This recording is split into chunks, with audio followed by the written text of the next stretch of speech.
Welcome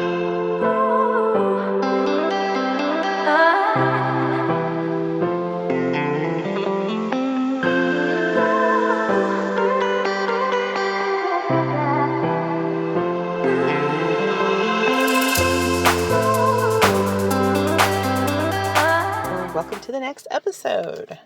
So last time we left off talking about the importance of forgiving yourself and others for the roles that they've played in your life, for the roles that you cast them as in your life, and also the roles that you play and you agree to show up as in their life. And like finding a way to move forward with dignity when you recognize and see it for what it is and what it isn't. So I kind of left off talking about how this time I wanted to speak on if you have to be healed to be whole, and if being whole means that you're healed. Because that's something I feel that can become just a never-ending loop that you can get caught on. Because it's like an onion. It's like you fix one thing, and then you pull back the layers and you find another thing. And then you pull back the layers and there's more and more until there's, eventually you get to almost nothing, which is the point. I feel like sometimes, maybe even in spirituality, people say it's the dissolving of the ego, it's the dissolving of the self. But if at the core of it is nothing, is there ever even really a problem to begin with? Is the process to just wind yourself down to nothing, to non-existence, to non-being? Or is it more about the beauty of the moment of your existence, in the being of who you are in that space, in all of your beauties and all of your imperfections and all the things that you want to go in one way and the ways that they don't, and all of the dreams and hopes and aspirations that you have and all of the failures and lacks of progressions that you might have? Like, is that the actual thing, or is it just the non-being? Because I feel like at some point, particularly in life, and this, I guess, I just speak for me, because I don't want to project so much, although that is kind of the point of this podcast, is to kind of share and project, because you have to have something to bounce off of. It's almost like a mirror, like the light's going to bounce off a mirror and you get the image. Otherwise, you're not looking at anything. So, I was raised in a religious background where we were taught that we were born just naturally flawed. No matter what we did, even starting off at point zero, where you were not even taking action, you're already flawed. You're deeply flawed. There's something just wrong with your existence. Your existence itself is just wrong. And from that point on, it was just like this deluge of insinuating a lack of value, a lack of personal worth, I feel, is what was kind of happening with that. And that the only way that you could gain that is by following what certain people told you to do. If you do this, if you do that, if you do this and that and that and that and that and that and that, then you might have an opportunity to perhaps overlook the fact that you're so deeply this, and this. And so therefore, then maybe you could be at peace with your miserable existence. But even if you are, guess what? You should just be so grateful that you're even okay now. You're okay now, but you're still a miserable worm. You're so lucky that somebody decided to say that you're okay after you've done all these things and all this stuff, and you meet this measurement and you do this and this and this, and now you're okay.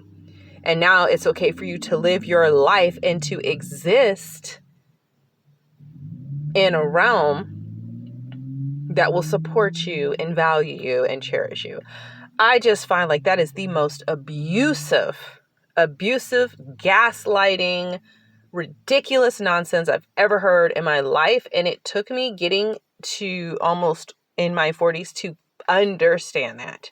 And if I could go back in time and talk to myself and say, hey, first of all this stuff that you're being taught and that you're being told is extremely abusive. It comes from this idea that people have about themselves, that they're teaching as a religious system, and they're indoctrinating you into being an abused, gaslit person for the purposes of controlling and manipulating you. Like, that's really what it comes down to. You're going to be separated from yourself. You're not going to have any faith and trust in who you are. You're going to feel yourself as being deeply flawed. And when you walk around your life with a sense of shame at just even existing, that sets you up for experiences in your life. You know, this is important, I think, also for people who understand like manifestation and the laws of attraction. You know, it just creates very weird experiences for you in your life because of a sense of feeling as if you're deeply flawed and like you should not be here. There's something wrong with you even being born. You shouldn't have been this and that. Now, the flip side of that for me is that there are elements, I feel like there's elements of truth in everything. So within all the deep manipulation and deceptions that we can do towards ourselves, mainly is what it is.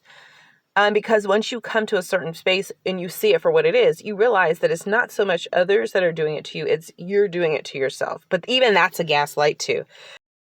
When we set up parameters by which we measure ourselves to have basic things like a sense of place, a sense of protection, a sense of belonging, all these like kind of basic things that really should be birthright.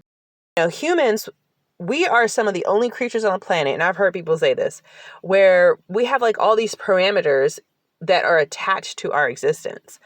When ants and bees and, you know, at some level, maybe cats and dogs, but they're domesticated. So unfortunately for them, they're usually under the dominion of the rules and belief systems of the humans that have domesticated them and owned them. And that goes to another level. We could talk about that later.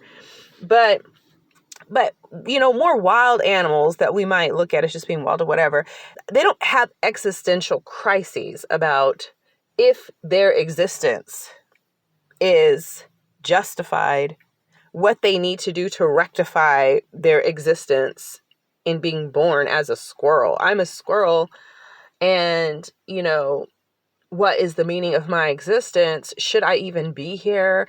What do I need to do to prove my worth, to eat nuts and go gather stuff every day? Because, you know, it's good in the spring, but the winter's coming and I've got all these things I need to do. That's just a part of being a squirrel. But before I can even enjoy the existence of living out my journey as a squirrel, I need to make sure that I've worked out and I understand how unworthy I am to be born as a squirrel. And this is what I need to work out.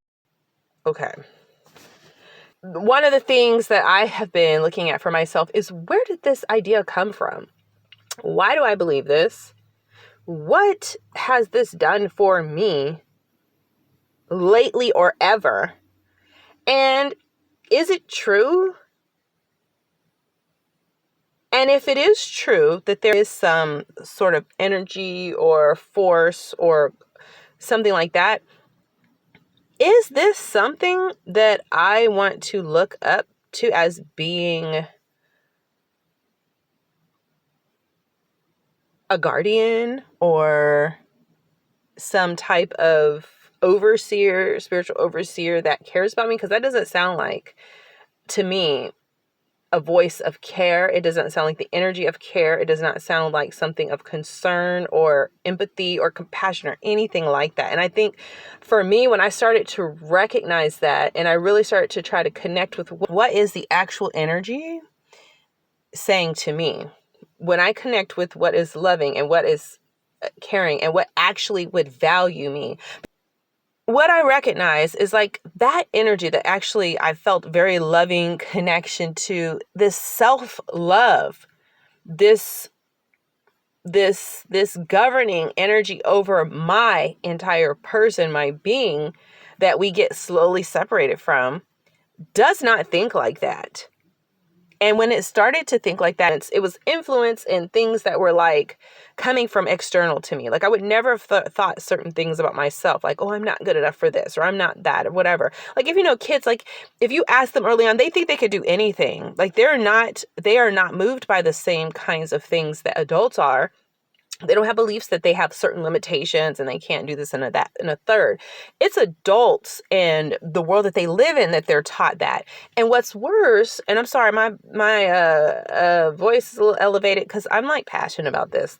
I wasn't expecting to feel this way, but I'm just going to let it come out like it is. But we not only do children have that expectation of just being able to kind of have peace and freedom and just whatever in their life, it's almost like they're beset upon by their societies and structures in family and cultures that believe that they shouldn't be allowed to live that way. They need to learn how it really is. So not only are they going to figure it out on their own, but we're going to introduce it early to make sure they have a head start on how to be cutthroat, disempowered, a lack of empathy. We don't give children in particular a fair chance to just be okay with who they are and to take that kernel of life energy, pure life force, soul energy, and allow that to unfold into the beautiful thing that it is, that understands that it is fine and it is perfect the way it is. And differentiating between choices that we make that can create a ripple effect of cause and effect within our lives and in other people's lives. I've been kind of talking about this from the absolute kernel of who we are, which is flawless. And although, especially if you believe in reincarnation, or however you see that multidimensionality, however you see it, there's a story that's attached to that energy. But at the core, what you are is perfect and flawless. And your journey that you experience and the life that you live, the lives that you live, is about making sure you remember that. And because if you can remember that while also going through a life, it's a beautiful thing. It allows you to bring things together that you would not be able to normally. And that, quite frankly, it's made very difficult for you to do. So to me, this goes back to this idea: can you be whole and not be healed? Or can you be healed and not be whole? Or vice versa. And I feel like that goes back to this idea that of what it means to be broken. Also, I think it goes back to understanding how our experiences and our recollection of the experiences that we go through can make us feel as if there's something wrong with us, or it can make us feel as if we are somehow not okay. And it comes down to the objectivity that we have when, or rather the subjective nature of how we look at people and judge them according to whatever standard it is that we think is of the most importance at that moment, culturally, socially, and otherwise. I also feel like there's a heavy element of gaslighting that's involved that also makes people feel as if they're on this loop of constantly having to show up a certain way or be a certain way just to be. And that creates more of a trap, like this looping energy that you never get to fully show up because you're too busy trying to qualify and justify your existence, when the fact that you're here is the justification for your existence. It takes so much for an individual to be. It takes so much for a squirrel to show up, for an ant to show up, for a blade of grass to show up. Do you know the probability that it takes that this particular set of atoms and organic matter would come together, even in the reproduction cycle, that this timing, if you want to talk about it on a quantum physics level, the timing, the multidimensionality of this happening in this way, so that any being can be in that moment. And I feel like it comes down to valuing and respecting each individual's existence and their being in that moment. And I feel like the gaslighting and making people feel as if their existence isn't justified and they don't have a right to be is to justify evil, just straight up disrespect of life and the harm that we do to other beings, other sentient beings, other life forms, other things that exist in this realm, as it happening because they don't deserve to be here, because it's this, they were that. If they were just this, then it would be okay. And that's the only thing that would make us abandon this core understanding and belief that we have of the value, the inherent value of every creature on this planet, every human, every animal, every flower, everything, and understanding the intricate web that we all are a part of. And that only happens when we can separate ourselves from that. And it starts with this understanding and this belief that there's something wrong with your existence. There's something wrong with you. And that you have to prove that you deserve to be here. Because what happens when you don't prove that you deserve to be here? What happens when you can't justify your existence and you're being told that you're, a wretch, a this, a that? You're just inherently wrong. And this is, I'm not talking about in relationship to choices that we make or how we show up, but in relation to your existence, like your soul existence, because that's what I was taught. That's how I came in. And, being the ethnicity that I am showing up as in this life, we need to understand how important we are to each other, how important we are to ourselves, the value of our existence, how meaningful it is that we have shown up in the time, space, reality that we're in, even in the families that we're in, even in whatever. And when we can have a moment of clarity of coming out of this energy of you're here, but you're not this and you're not that and you're not this. And here's what you need to do in order to just show up. And if you're not, just don't even show up. Why'd you even come here? Why are you even existing? Because if you think about it, without being actually told that is the message being pushed. It's being pushed that way for women. It's being pushed that way for children. It's being pushed that way for men, different ethnicities, different things. And it flips back and forth. If you notice, it's like whoever's up one day, you're down another. So for my specific ethnicity and gender, the way I show up, this idea that, if you're from the belief system that I was raised in, if you're not this and you're not that, then you're not going to be blessed and you're not going to be this and you're not going to get that. And it justifies deep dehumanizing treatment and things that happen. And you are going to be more likely to go along with it and be more open to it, even if you know inherently that it's wrong. And everything in your life experience is telling you that it's wrong because you're experiencing it and you see it and you see that it's not true and you can see the injustice of it.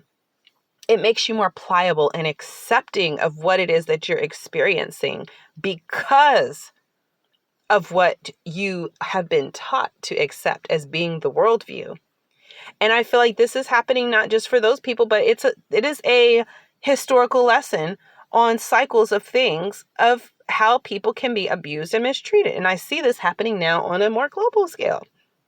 The same things. And when we don't learn our stories or learn lessons from our past because we're blocked from them, or certain things are demonized, or certain people are demonized, or certain things like that, it forces us to go into a continuous loop where we are stuck in time and you can't get out of it because of a misunderstanding about who you are and just how wonderful you are. And I feel like, you could probably research it and get this stuff, but you have to be able to put two and two together. But if you've always been taught a certain way, you're never going to see that because your brain is formatted to see it that way. And that becomes a trap for you, a mental prison. So coming back around, do you have to be healed all the way to be whole? I would say that some of what the issue is coming into something that's not capable, or a system or a structure that's not capable of seeing your fullness or accepting it, or that kind of cuts you off at your knees so that it's very difficult for you to fully get the bigger picture about what you are and who you are and how you could kind of see the bigger picture to recognize the value of your existence, and that you don't have to use the idea of healing or the idea of being all the way whole, or whatever that means, as one more checklist of things for trying to make it difficult for you to show up, just to be where you are, and all your flaws and perceived imperfections, all of that, just to show up in the kernel of who you are. So I guess next time we'll talk about gaslighting and how gaslighting can cause us to maybe see things that are not there and to not see things that are there. Okay. Alrighty. So that's it for this episode. And until the next time, bye-bye.